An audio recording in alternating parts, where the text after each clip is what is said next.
Hello, வணக்கம் my dear மக்களே. ரவிகாந்த் பேசுகிறேன். நிறைய பேர் என்ன பேசுகிறோன்னு தெரியாமலே நம்ம முதல்வர் விஜயை பற்றி ஒரு விஷயம் சொல்லிட்டு இருக்காங்க. அது முக்கியமான தலைப்பு என்னென்னா மதில் மேல் பூனை. ஆனால் உண்மையான விஷயந்தான்.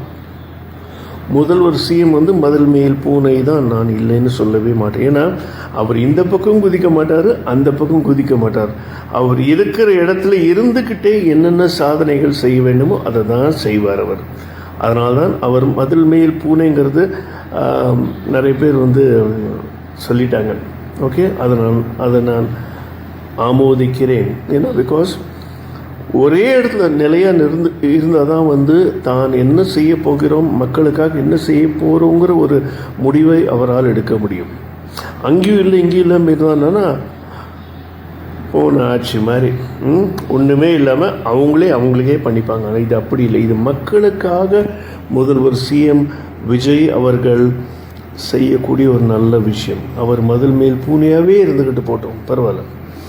இந்த விஷயத்தை கூட தெரியாமல் அல்பத்தனமான சில ஜந்துக்கள் இருக்காங்கல்ல, இவங்களுக்கெல்லாம் நம்ம என்ன சொல்கிறது, லைக் எக்ஸ்பிளைன் பண்ண முடியாது.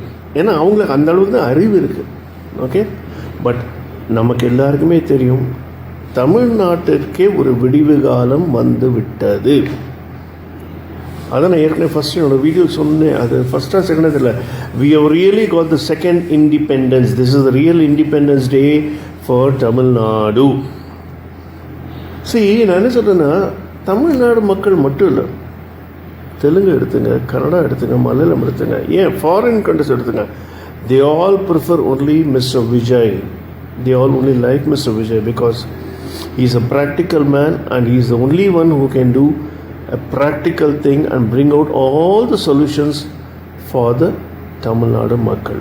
Okay, so let's hail Mudalwar Vijay.